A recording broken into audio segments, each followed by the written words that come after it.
এয়ারপোর্টের আগুনের পরে যে আপডেট দিয়েছেন উনি বলেছেন যে ফায়ারটা কিভাবে ঘটলো এটার কারণ নির্ণয়ের জন্য আমরা স্কটল্যান্ড ইয়ার্ড, তারপরে অস্ট্রেলিয়া, চায়না, টার্কিশ গভর্নমেন্টের সাথে আমরা অ্যাপ্রোচ করেছি।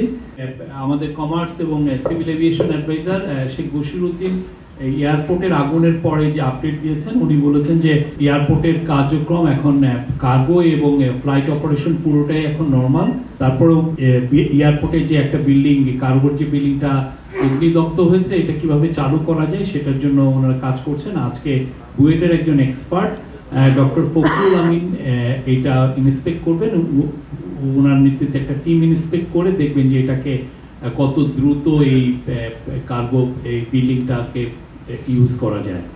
আর এই ফায়ারটা কিভাবে ঘটলো এটার কারণ নির্ণয়ের জন্য আমরা অলরেডি স্কটল্যান্ড ইয়ার্ড, আপনি স্কটল্যান্ড ইয়ার্ড জানেন যে ব্রিটেনের পুলিশ বাহিনী, স্কটল্যান্ড ইয়ার্ড, তারপরে অস্ট্রেলিয়া, চায়না, টার্কিশ গভর্নমেন্টের সাথে আমরা অ্যাপ্রোচ করেছি এবং তাদের কাছ থেকে আমরা অ্যাপ্রোচ করেছি যাতে এটা একটা ফরেনসিক করা যায়, যাতে এটার আগুনটা কিভাবে ঘটলো সেটা নির্ণয় করার জন্য।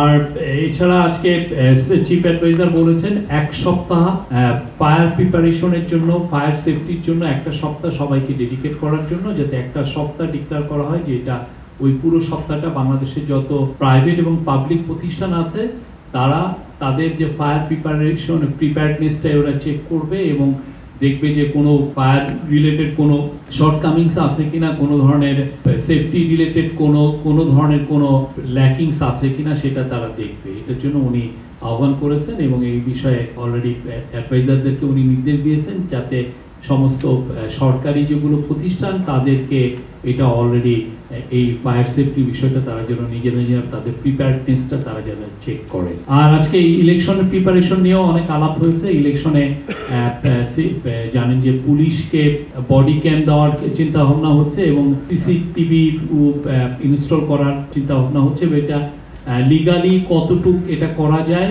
কিভাবে যিনি বডি ক্যাম করবেন উনি কোথায় অপারেট করবেন সেগুলো নিয়ে অনেক আলোচনা হচ্ছে। তো ইলেকশনের প্রিপারেশন নিয়ে একটা বড় দীর্ঘ আলোচনা হয়েছে এবং প্রয়োজনে ড্রোন ব্যবহারের জন্য